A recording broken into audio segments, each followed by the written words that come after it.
Bem, no último estudo a gente falou sobre Moisés, sobre o chamado do libertador. E agora a gente vai falar sobre a libertação, sobre como que Deus ele tirou ali Israel do Egito. E a gente também vai falar muito sobre o verso 5 do capítulo 19, que diz assim: Agora, pois, se ouvirem atentamente a minha voz e guardarem a minha aliança, vocês serão a minha propriedade peculiar dentre todos os povos, porque toda a terra é minha. Vocês serão para mim um reino de sacerdotes, uma nação santa. Quer dizer que existe uma nação santa? O Brasil pertence ao Senhor Jesus? Existe uma nação de Deus? Como que é isso, pastor Edson? Quem nasceu nessa nação já é de Deus. Já é de Deus, já. E quem não nasceu não é. Também quero saber que One nação nation under God, né? Uma nação sob Deus, né? Quero saber se existe, dá pra gente ir pra lá. Hoje existe uma nação que é de Deus? Mas Deus é brasileiro, né? Deus é Não tem brasileiro, essa parada aí. verdade. É complexo, né, cara? Esse negócio da escolha de uma nação é uma coisa muito difícil. Quando você... Eu acho que a gente vai terminar, pelo menos eu planejei terminar com um texto. Não sei se vocês vão concordar ou não, mas eu planejei terminar com um texto que eu acho muito, muito relevante para entender essa questão da escolha de uma nação, né? Mas eu acho que é uma discussão que talvez seja extremamente acalorada, polêmica, complexa e que a gente não vai fazer aqui. Mas você gosta, né? Que o Dan gosta de uma polêmica. Mas é que é a ideia de revelação, né? Então, você pensa assim, não, Deus revelou apenas de uma maneira, através de uma nação, e desse jeito que ele se revelou a essa nação, né? Então, é bem complexo. Mas não existe uma nação escolhida e tal. Agora, existe uma nação escolhida na Bíblia que vai carregar uma história que são os eleitos, né? A descendência de Abraão, Isaac e Jacó, que não significa que são os únicos abençoados, que são os únicos escolhidos também. Tem essa, né? Que Deus promete abençoar várias outras pessoas ao longo da narrativa bíblica. Só para citar um exemplo, Ismael, né? Mas esse é um outro detalhe. Quando a gente olha para a ideia do escolhido, do eleito, desde Abraão, passando por Moisés, passando por Israel, a ideia sempre vocês são eleitos para abençoar alguém. Então, vocês são escolhidos para abençoar alguém, vocês são chamados para abençoar alguém. Então, o eleito, ele não é eleito para receber, ele é eleito para dar, né? Então, o eleito, ele recebe de Deus porque ele precisa dar, a missão dele é essa. E se ele não der fruto, se ele não distribuir a bênção, ele não é tal, então a gente percebe aí ao longo da narrativa do Antigo Testamento que isso é cobrado do eleito também, né? A gente comentou do eleito quando a gente falou de Abraão. E é interessante que é meio que a mesma lógica, só que agora não aplicada no individual, mas no coletivo. O eleito não significa que agora ele está hierarquicamente, ele está superior aos outros. Não, ele tem uma função a cumprir. E a mesma coisa vai acontecer agora com o povo. Esse povo, ele não é um povo melhor do que os outros, ele não está acima dos outros, mas agora ele tem uma função a ser cumprida. Ele foi escolhido para essa função, né? E é o que aconteceu com Moisés, aconteceu com Abraão, o que aconteceu ali com todos esses personagens que a gente está vendo até aqui, né? Mas aí vamos ver como que a história chega até aí, né? Depois que Moisés tem aquela revelação que a gente comentou no último estudo, ele vai até o povo e começa todo um processo de tentar libertar o povo que estava escravizado no Egito, né? Para eles saírem de lá e chegar nessa parte que a gente leu agora, onde Deus fala diretamente para o povo, né? E fala que eles vão ser uma nação de sacerdotes, um povo santo e tal, né? Então, tem toda uma história aí, onde a gente tem vários elementos complexos, difíceis, que é justamente, se Deus queria que o povo saísse, por que não faz um milagre, sei lá, cai um fogo, alguma coisa, teletransporta o povo daqui para lá e pronto, né? Mas não, tem todo um processo. Não é um evento, é um processo de libertação do povo ali do Egito, né? E por quê? Por que acontece um processo desses e como que é Porque ele, né? 10 pragas, né? E como que a gente pode ligar essas 10 pragas com o caráter de Deus? Que Deus é esse que manda praga? Como assim? Pastor Edson! A gente complica tudo que tem e joga pra Como não, o 10 assim? é fácil de explicar, as pragas é que são difíceis, mas o 10 é tranquilo de explicar.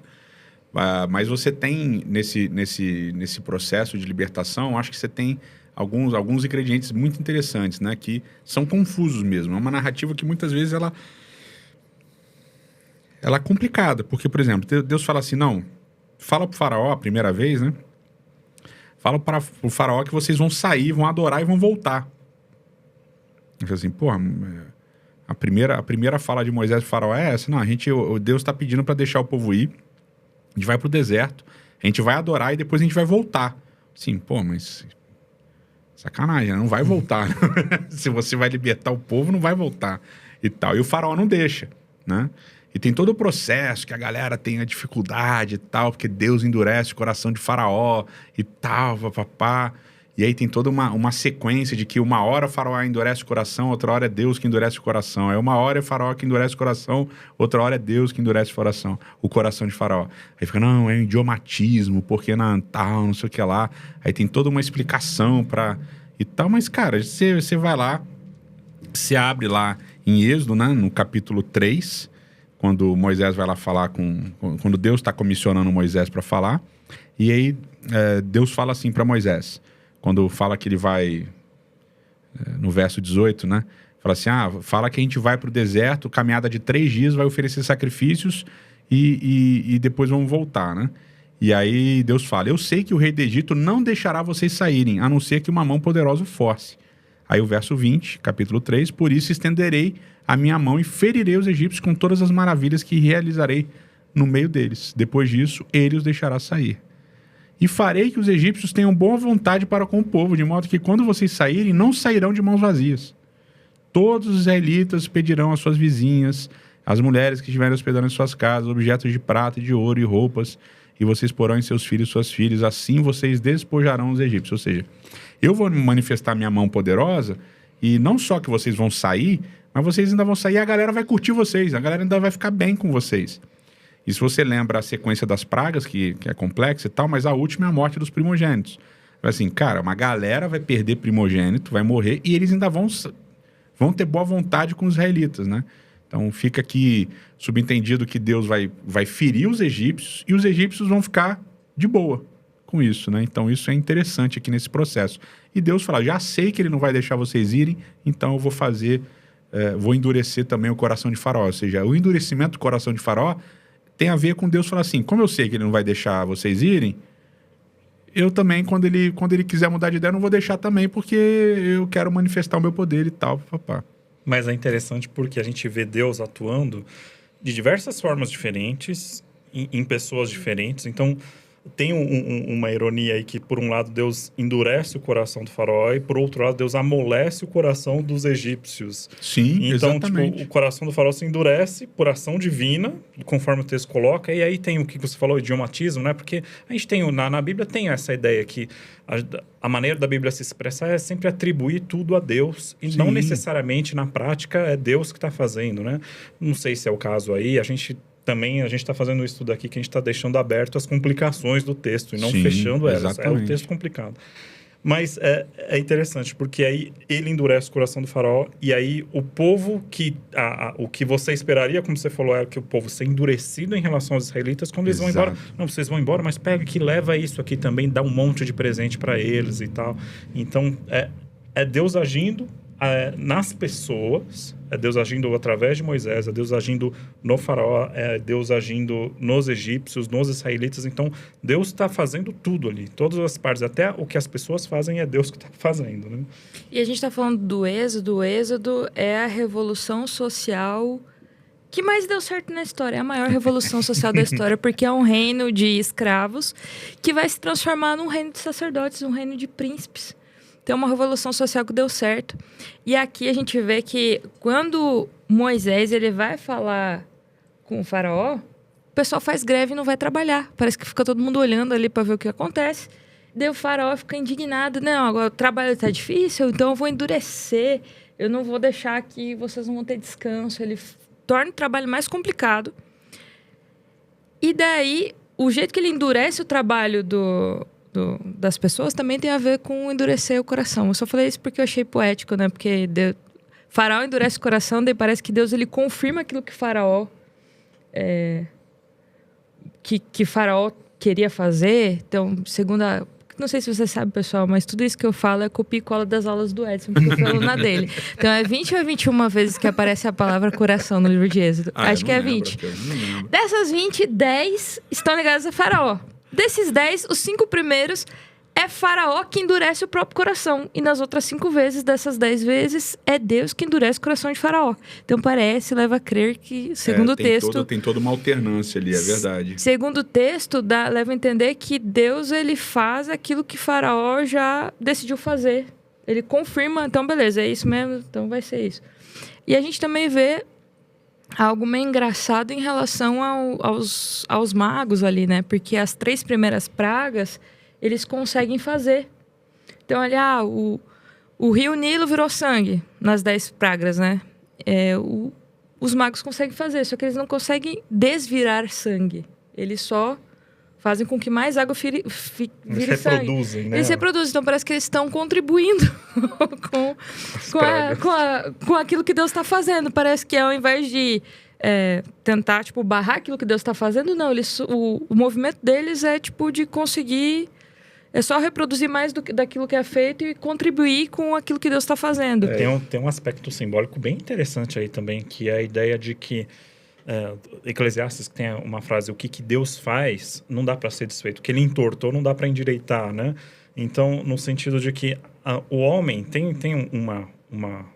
um conflito do homem contra Deus, que o máximo que o homem consegue fazer nesse conflito é reproduzir algumas coisas que Deus faz também. Mas o homem não consegue desfazer aquilo que Deus fez. Não consegue fazer aquilo que Deus desfez. Então, é interessante essa ideia de os homens que estão em conflito com a ideia, com Deus, né? Com o propósito de Deus, o máximo que eles conseguem é fazer uma reprodução menor daquilo que Deus fez.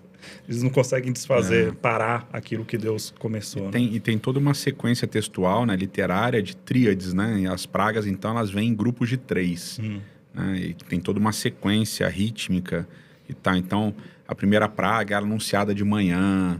Aí Moisés e Arão comparecem diante do faraó e falam e tal, e advertem. A segunda praga não diz que horas foi, nem diz que Arão falou, mas Moisés vai lá e fala. E a terceira não aparece nada, né? Nem que horas foi, nem que alguém anunciou, nada disso. Então tem toda essa sequência. Então a primeira, a quarta e a sétima, eu tenho que fazer as contas. A primeira, a quarta e a sétima são do mesmo jeito. A segunda, a quinta e a oitava são do mesmo jeito. E a terceira, a sexta e a nona são do mesmo jeito. Então tem todo esse processo rítmico do texto. E as 10 pragas, né? Você falou, uma das perguntas que você fez, por que 10, né? Mas aí você pensa assim, tem todo um processo de fazer e desfazer, né? Então, eu gosto sempre de lembrar de Gênesis 1. Quando você fala de Gênesis 1, primeiro relato criativo e tal, a expressão "e disse Deus" aparece 10 vezes, né? Então, a ideia de 10 é sempre a ideia de mínimo. Então, não é que tudo que Deus fez está relatado em Gênesis. É um mínimo do que Deus fez está relatado em Gênesis 1. Mas são 10. Aqui nessas pragas é também um mínimo, né? E aí depois você vai ter, que a gente vai fazer, acho que no próximo estudo ou no outro, você tem as 10 palavras, que são os 10 mandamentos. É o mínimo. Então, a ideia de 10 está sempre relacionada ao mínimo. Então, na criação é o mínimo do que Deus fez. Nas pragas é o mínimo do que os egípcios vão ser punidos, né? Nas 10 palavras é o mínimo do que você tem que fazer e tal. Então tem sempre carregando essa ideia de mínimo. E obviamente, aí você pode ler em qualquer enciclopédia aí, cada uma das pragas está relacionada aos deuses egípcios, né? Então, das rãs, da saraivada, de pedras e tudo, todas estão relacionadas com os deuses egípcios. Então é como se fosse uma demonstração de Deus, de que ele controla todos os elementos da natureza e de que ele é maior do que todos os deuses egípcios, né? A gente tem comentado esse aspecto, né? Porque a ideia é que quando você abre a Bíblia pela primeira vez, você começa a ler, aquele texto é esquisito. Porque não é um texto que é construído do jeito dos textos que a gente costuma ler hoje no nosso dia a dia, né? Nem os textos de histórias, assim, de história, de narrativas. Então, você vai ler o livro, sei lá, do Harry Potter, do Senhor dos Anéis e tal, a gente conta histórias de um jeito diferente do que essa cultura, né? Então, é interessante ver como tem sempre esses aspectos de usar palavras específicas aqui, depois você usa outra ali que cria uma ironia, você coloca um ritmo, aí você vê, esse ritmo se mantém. Então, mas ao mesmo tempo, Rony, é diferente, mas não é, entendeu? Então você tem, Northrop Frye, Eric Auerbach e vários outros literatos que eles vão mostrar como o jeito de narrar a história são sempre os mesmos, entendeu? Então, por exemplo, você vai ver a história de Moisés. A história de Moisés é a história clássica do herói, entendeu? Tá. Então, você vai narrativa de herói. Narrativa de herói tem... Agora, eu não vou lembrar exatamente o número, mas tem, sei lá, 4, 5 maneiras de contar a história de herói. E aí você vai ter... O jeito de contar a história de Moisés é esse e tal. Que eu acho que é interessante, assim... É diferente, mas não é diferente, Exato. entendeu? Porque apesar de ser diferente, tipo, a gente tem pessoas, tipo, na periferia que às vezes o sujeito é mais velho, ele nem teve a oportunidade de ir na escola, ele leu lá o texto bíblico, ele se conecta com aquela história, apesar de ser uma história escrita lá no Antigo Oriente Médio. Exatamente. Ele se conecta com aquilo. Apesar de ter, às vezes, esses detalhes de narrativa que a gente está falando aqui, que às vezes ele não vai pegar. Sim. E a gente está trazendo aqui justamente para as pessoas conseguirem pegar esses. Aí você tem ideia de... né? eu acho que você está dizendo assim, por exemplo, você tem repetições. Repetições não são mais tão comuns, né? A ideia de repetir... Isso. No Ocidente, a ideia de repetição empobrece o texto. Mas na mentalidade oriental, não. É um negócio super importante. Você tem que repetir e tal. Mas a construção de personagens, ela não muda. Ela é muito igual, entendeu? Então, o menino... que é criado por uma outra família, entendeu? E que entra em conflito com a identidade. Pô, esse é clássico, né? Talvez o mais clássico é o Mowgli, né? O menino lobo. Ele é criado pelos lobos, mas ele é homem, ele é ser humano. Aí ele entra em conflito de identidades e tal. Então, essa é uma história de herói que é clássica. E Moisés é isso daí, entendeu? Então... Aí você tem o menino órfão, que é o caso do Harry Potter e tal, né, que cresce sem pai, que cresce sem mãe, mas que, né, vai lutar contra as forças do mal e tal. Então, o herói, ele sempre começa vou me zoar, né? Vai virar meme, né? Mas, enfim, sempre quer ser com... Ele sempre tem um shortcoming, um negócio de que a história dele começa com um aspecto negativo de uma limitação que é colocada para ele circunstancial. Então, isso sempre vai acontecer. E ele sempre vai ter um momento em que o caráter dele de herói é questionado. Entendeu? Um momento de crise. Então, a gente falou de Moisés, então, é o cara que, todos os meninos eram para morrer, ele não morre. Então, aí tem uma conjuntura circunstancial que o favorece em determinado momento, mas aí depois ele mata alguém e tal. Aí tá em risco a narrativa dele de herói, entendeu? Então, esse processo ele é sempre muito similar. O que é diferente nas narrativas bíblicas, muito diferente, inclusive, acho que isso a gente tem que pontuar, muito diferente das narrativas mesopotâmicas no geral, é essa propensão a pintar o herói com cores negativas. Né? Tá. E aí você só tem a literatura babilônica fazendo isso. As outras literaturas não. Por exemplo, você vai pegar a literatura egípcia, por exemplo, literatura histórica egípcia. O Egito nunca perdeu uma guerra. Nunca perdeu uma guerra. Então, eles ganharam todas. O faraó nunca ficou doente. Ele sempre... Tal. Então, as literaturas mesopotâmicas, a maior parte é só vitória, vitória, vitória. A Bíblia não. A Bíblia e a literatura babilônica, você tem esses relatos de um herói que morre, que é ruim, que tem decisões ruins e tal, que é o caso de Moisés aqui também, né? Porque Moisés, ele vai enfrentar ali o povo que não acredita que é Deus que está mandando para ele, e ele fica em dúvida também, porque o caso que a Keldan falou, né? O faraó fala assim, vocês estão querendo ir embora? Eu vou piorar a situação de vocês. Aí o povo vira para Moisés e fala assim, Moisés, cara, esquece esse negócio de Deus, bicho. Esquece esse negócio de libertar a gente não quer adorar ninguém, não. Deixa a gente... Você tá complicando, deixa a gente onde a gente tá e tá tudo bem. E aí, nesse momento, Moisés fala assim, Senhor, e agora? O que eu faço? Tipo, ele fica meio em dúvida, entendeu? E aí, Deus vai se manifestando aí nas pragas e tal. Mas é um detalhe interessante, essa crise, né? Que a revelação de Deus passa, né? Aí você vê assim, você olha, trazendo para a nossa realidade, né? Você olha assim e fala assim, Deus se revela. Aí todo mundo fala, que maravilha, né? E aí você vai em alguns cultos, né? Das igrejas aí, fala, não, Deus revelou, Deus me deu uma visão e tal. E aí todo mundo fica feliz com a visão, com a revelação de Deus. Mas, cara, o início é sempre muito, muito difícil, muito tenso, né? O povo fala, Deus vai libertar a gente. Vai, mas o trabalho piorou, as coisas pioraram, tudo piorou. E piorou tanto que o povo falou assim, esquece o negócio de Deus, a gente não quer saber dessa libertação aí que você está trazendo pra gente.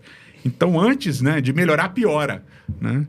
E aí, será que a gente curte isso? Essa né? parte a gente não quer ler da Bíblia, né? Curte. Deus se revelou, mandou praga. Também não é um negócio bom, né? Porque algumas pragas eles sofreram ali junto também. E a gente vê que, tipo assim, que Deus é esse? Como que um Deus que é bom manda praga? Castiga? E daí a gente vê que a gente não pode julgar. Nunca dá pra julgar Deus, né? Mas a gente não pode olhar para esse ponto da história que Deus manda praga, Deus, tipo, enfim, ele vai ser, parece um Deus austero aqui, sem antes lembrar que antes das pragas existiu toda a vida de José ali no meio deles. Existiu toda a vida de José e cada praga que Deus mandava aqui era tipo assim, viu? E se você... Parece que todo mundo ali ficava sabendo que os próximos passos que iam acontecer, e era uma oportunidade das pessoas ouvirem e verem quem era Deus e se protegerem. Tanto que existiram ali egípcios, Deus vai mandar praga sobre o rebanho. O pessoal já recolhia os rebanhos já porque sabia que ia acontecer. E tanto que quando Israel sai, não sai só Israel. Sai também uma parte ali do povo egípcio que fica deslumbrado com esse Deus que vem e que faz maravilhas. Então, através... A estrada do juízo também é uma estrada de graça. Então, é uma estrada de via dupla. Toda vez que existe juízo, existe também uma oportunidade de salvação. Porque se Deus fosse fazer juízo nos termos que a gente vê hoje, ele poderia, ter vindo e ter aniquilado com tudo. Mas não, toda vez que existe um anúncio de juízo na Bíblia, existe também oportunidade de salvação. E para o Egito, existiu a oportunidade deles verem quem é Deus através de José. E também de retribuição pelo que os egípcios estavam fazendo também, né? Isso é uma coisa que hoje, talvez, para alguns grupos que sofrem muita opressão, isso seja importante também, né? Porque o juízo, ele não vem só com perdão, ele vem também com reparação no sentido de condenação e destruição, entendeu? Então, o que vocês fizeram não vai passar impune, entendeu? Vai ter uma punição. E pra gente, que no sentido geral, né? Eu não, mas muita gente que sofre horrores na mão de outras pessoas também fica com essa expectativa, né? De que vai ter punição. E teve, né? Teve. É uma chance de salvação, uma chance de arrependimento, mas é também uma punição para, eu vi... Lembra que começa Êxodo 2, né?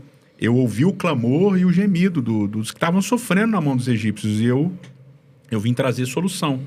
Então, tem esse aspecto punitivo que também tem a ver com essa, eu diria, é uma expressão ruim, mas enfim, eu acho que talvez vocês entendam. Quem não entender, manda pergunta, a gente tenta responder. Mas é também uma satisfação para as vítimas, entendeu? A gente sofreu, mas não, agora Deus está reagindo.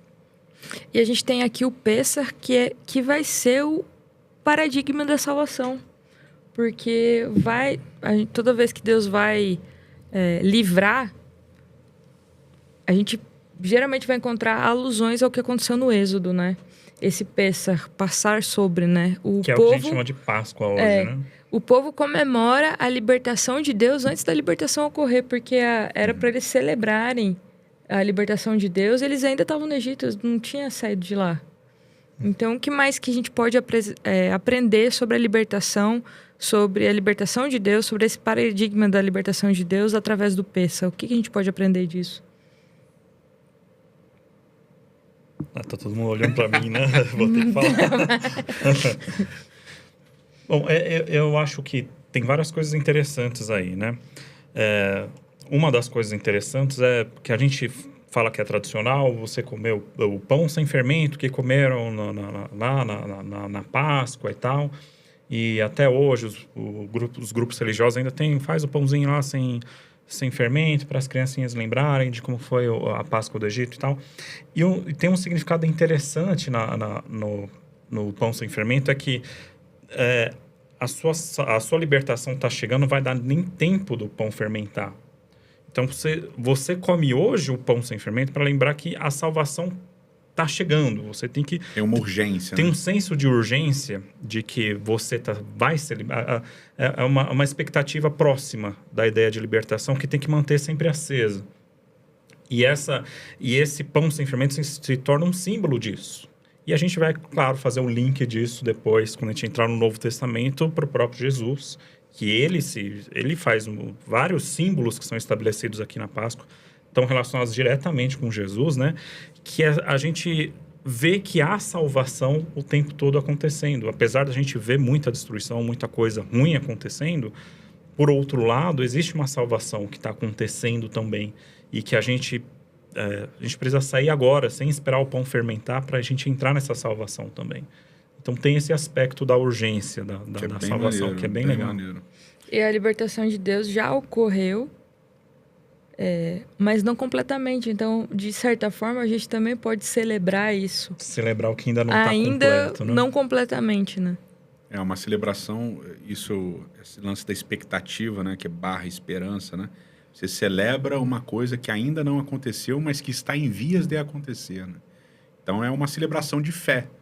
Você não viu acontecer, mas você já está pronto. Diz o texto bíblico que você já tinha que comer pronto. Né? E o pão não vai dar tempo de fermentar, mas você vai comer pronto, já cingido, né? Seus lombos vão estar cingidos, você vai estar vestido, pronto para sair. Ou seja, vai acontecer a qualquer momento. Então, acho que tem esse lance da urgência, com essa questão de celebrar antes, tem toda essa... a fé e a esperança unidas, né? No mesmo lugar. Que forma uma atitude, você age de um jeito específico com essas coisas em mente, né? Sim, e eu acho que o outro elemento, que a gente já falou aqui indiretamente, é esse elemento da junção de duas coisas, né? De você ter, ao mesmo tempo, o grupo das pessoas, né? Porque é o passar sobre, né? Então, a 10ª praga é o anjo que passa por sobre as casas daqueles que pintaram as portas, os vergalhões das portas com sangue. Então, o anjo passa por sobre, ou seja, ele não entra. Ou seja, a visita do anjo na Páscoa é ruim, porque ele é o anjo da morte, ele é um anjo vingador. Então, ele passar por sobre é bom. Então, aquele entra na minha casa e tal. Nesse caso da Páscoa é ruim, porque na casa onde ele entrou, morreu o primogênito. Véio. Não entra na minha casa. Nem na entra casa na minha em que vida. ele entrou, morreu o primogênito. Entendeu? Então, entrou na casa, morreu o primogênito. Putz. Aí tem um grupo das pessoas na Páscoa que o anjo não passou sobre, ele entrou. Aí é ruim, morreu. Uhum. Aí tem as casas que ele passou sobre, ou seja, ele não entrou, viveu. Então você tem dois grupos. E a Páscoa é um paradigma, a gente esquece isso, que ele é um paradigma de juízo, porque ao mesmo tempo em que há salvação, há destruição. E isso é uma coisa que na Bíblia vai acontecer o tempo todo. Sim. Entendeu? Então, até Apocalipse. Até Apocalipse de Gênesis, lá já em Sodoma e Gomorra, porque sai Ló e a família e a cidade é destruída. E aí tem até o final, ou seja, você tem o grupo que é liberto, que é livre, que é salvo, e você tem um grupo que é destruído e tal. Então você trabalha essas duas dimensões que são muito difíceis da gente entender, mas trabalha essas duas dimensões. E nem sempre aquilo que a gente acha que é bom é o bom, né? Porque então na história da Páscoa, isso eu sempre gosto de lembrar. Entrar na casa na Páscoa era ruim, que Deus entrou na casa, pô, então significa que morreu o primogênito. Não, mas Deus protegeu. Deus protegeu ele não entrar na casa, né? Então ele não entrou. E a casa que tinha as portas pintadas com sangue, então essa é a casa em que Deus não trouxe destruição, mas sim libertação, trouxe juízo, né? Essa conotação dúbia das coisas é bem interessante, né? Porque ambígua. Porque você tem no começo a frase que Moisés fala para o faraó, que Deus falou para Moisés, para repetir, ó, deixa o povo ir, liberta o povo, ele vai deixar de servir ao faraó, porque eles vão me adorar no deserto. E a palavra adorar aí é uma palavra que significa servir também, Sim. É a mesma palavra. Então, de certa forma, tem ali uma ideia no texto que eles vão deixar de ser servos do Egito para passarem a se tornarem servos de Deus. Eles saem de uma servidão para entrar em outra. Então, não tem uma... É uma libertação, mas com uma ambiguidade aí. Sim. Que é uma libertação, mas é uma libertação para quê? Aí tem toda uma discussão que se faz, né? O que é ser livre? Aí o que acontece depois que o povo sai do Egito? O que é esse povo livre? Acontece com eles? Recebem uma lei. Mas essa lei, ao mesmo tempo, ela também é uma libertação. Então, tem várias ideias aí muito complexas e que, às vezes, uma passada de olho, assim, a gente vê e fala, ué, mas isso daqui significa tal coisa, por que isso está aqui? Não, isso significa várias coisas ao mesmo tempo, né? Coisas boas, coisas ruins, coisas que não são nem boas nem ruins, coisas que são várias coisas ao mesmo tempo. É bem interessante essa forma de narrar a história, né? Que é o que a gente estava falando agora há pouco, né? E Deus, ele pede para o povo escolher quando ele liberta o povo, né? Quando ele libertou o povo. Deus, ele não fez nenhum pré-requisito assim, olha, beleza, aqui para eu tirar vocês do Egito, agora todo mundo vai ter que, sei lá, não vai poder roubar, não vai poder... Quando tiver tudo certinho, quando vocês guardarem o sábado, vou libertar... Não, ele não exige nada, ele primeiro liberta o povo. Quando ele liberta o povo, a gente chega em Êxodo 19, verso 4, e diz assim, ó, vocês viram o que eu fiz aos egípcios, como levei você sobre asas de águia, como trouxe para perto de mim? Agora, pois, se ouvirem atentamente a minha voz e guardarem a minha aliança, vocês serão a minha propriedade peculiar dentre todos os povos. Porque toda a terra é minha, vocês serão para mim um reino de sacerdotes, uma nação santa. São essas as palavras que você falaram aos filhos de Israel, né? Então aqui, vocês viram o que eu fiz?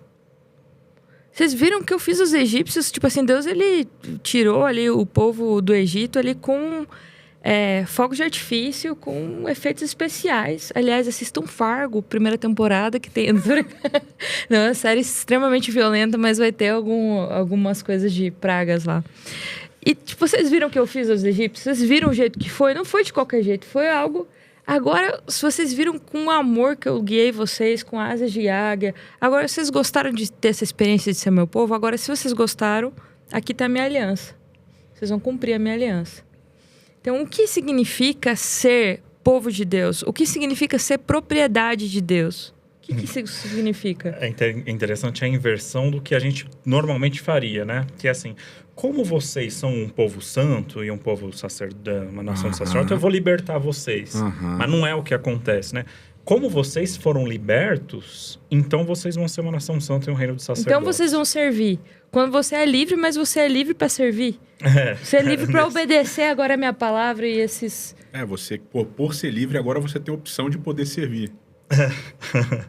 Porque dentro desse aspecto, o sacerdote, ele está a milhões de níveis acima do escravo.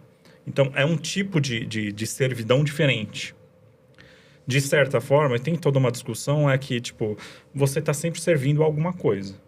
Ou você está servindo aos seus próprios impulsos, ou você está servindo a uma ideia que você acredita. Então, a pergunta maior não é se você quer ser livre ou se você quer servir. A pergunta maior é, você quer escolher servir o quê? O que realmente vale a pena servir? A quem realmente vale a pena servir? A que propósito, né? Então, é interessante essa inversão das coisas, né? Eu gosto sempre de resgatar a ideia do nação santa, né? Reino de sacerdotes, dessa ideia de reino de sacerdote, porque em Gênesis 1 você tem uma linguagem real, né? De realeza. Então, você tem um convite, um chamado para que o ser humano seja rei, desempenhe uma função de realeza. E em Gênesis 2 você tem um chamado sacerdotal, né? Então você tem essa linguagem real em Gênesis 1 e a linguagem sacerdotal em Gênesis 2. Então em Gênesis 1 e 2 o ser humano é chamado a ser rei e sacerdote.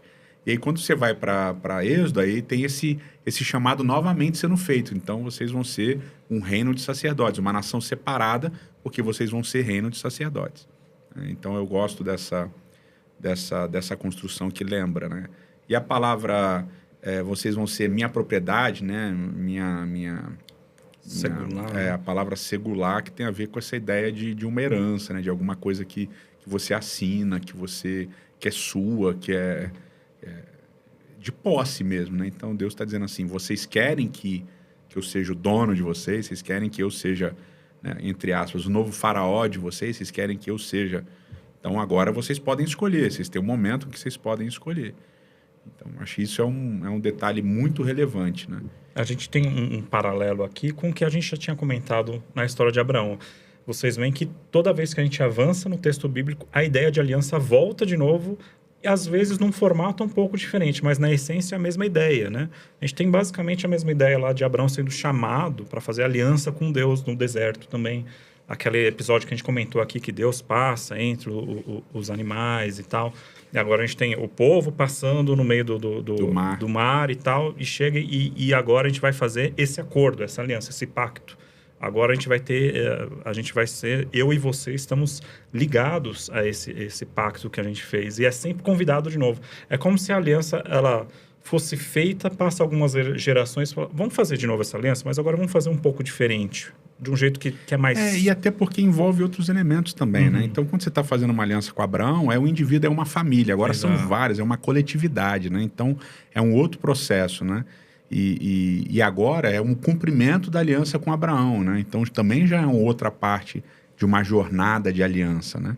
Mas também envolve sangue, porque lá os animais em Abraão, os animais são partidos, né? E Deus passa no meio e tudo. Gênesis 15 tem todo aquele processo que vocês estudaram de ser um pacto de sangue, porque envolve vida e morte, né? E aqui Deus fala, vocês querem?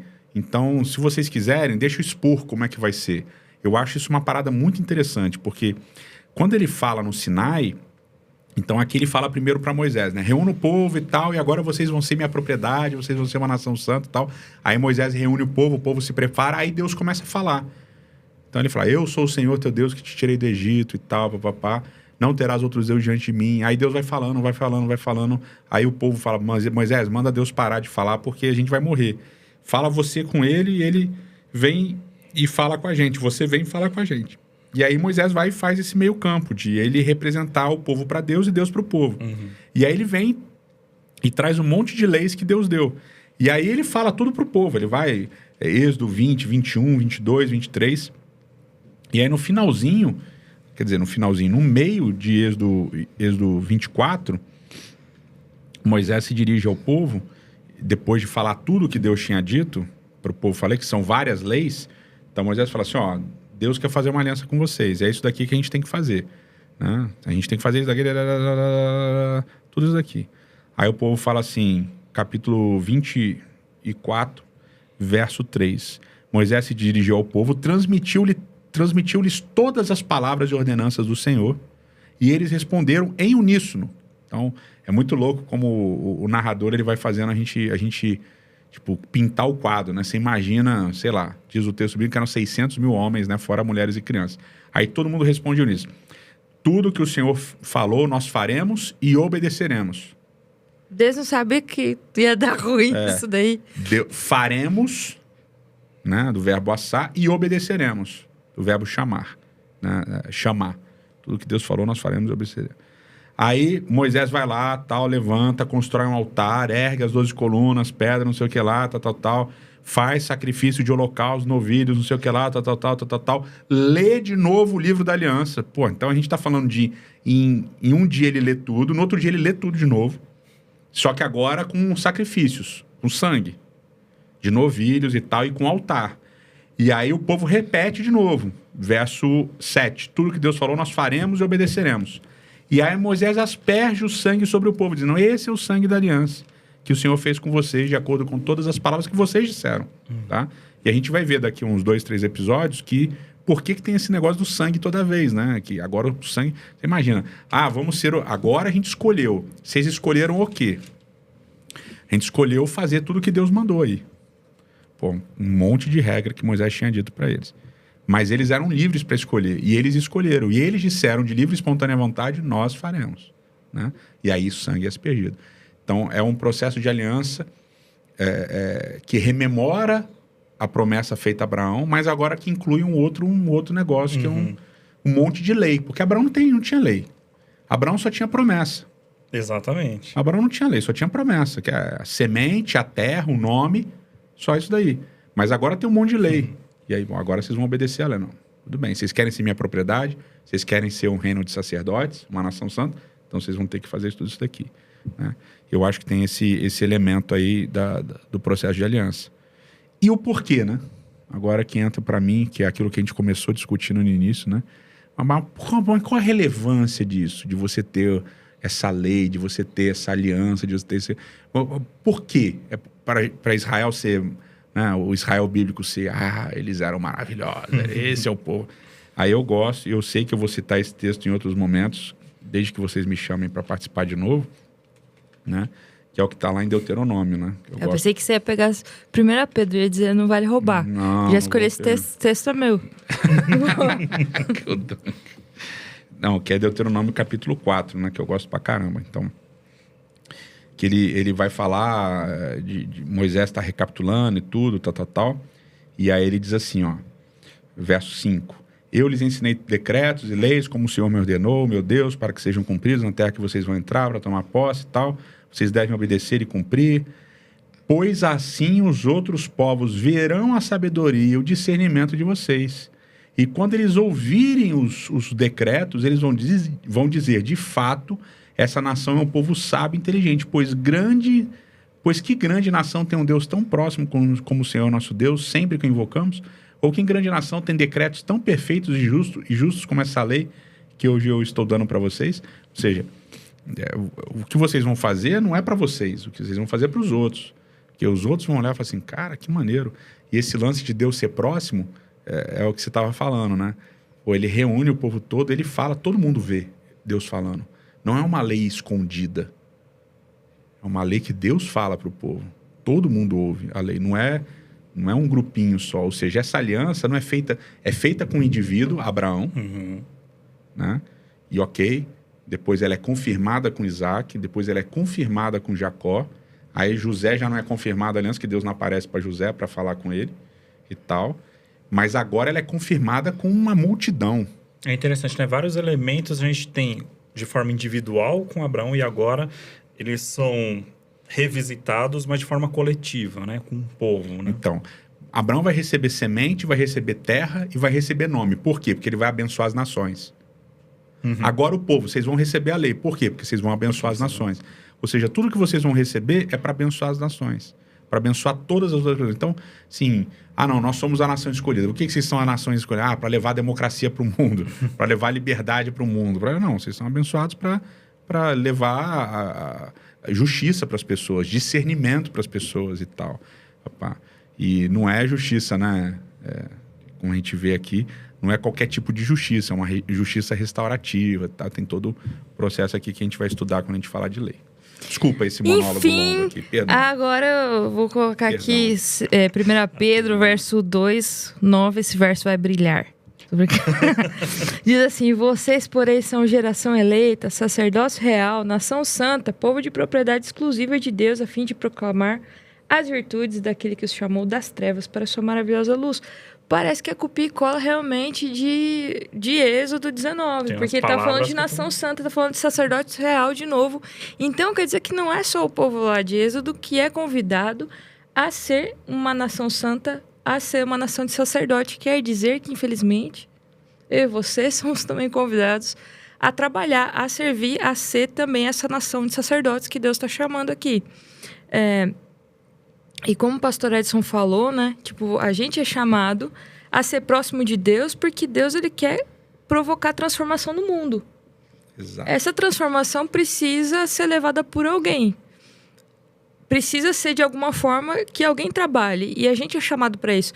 Tem um livro do Miroslav Volf, que ele é Uma Fé Pública. Ele vai dizer que o cristianismo é uma religião profética. De novo, profeta aqui, né? A gente acabou de ter um episódio só sobre profeta. Mas uma religião profética é aquela religião que promove transformação no mundo. Então, não é uma religião contemplativa. Não é uma religião mística, no sentido de que eu vou ter um contato agora com o divino, eu vou lá e isso é o contato a minha alma com a minha divindade e fica entre eu e ele e é só isso.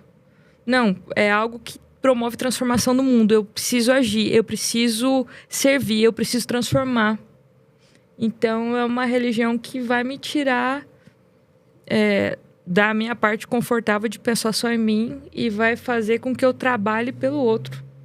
Ela vai desembainhar você de você mesmo, entendeu? Nossa. Que bonita essa palavra. Eu gosto da ideia de desembainhar.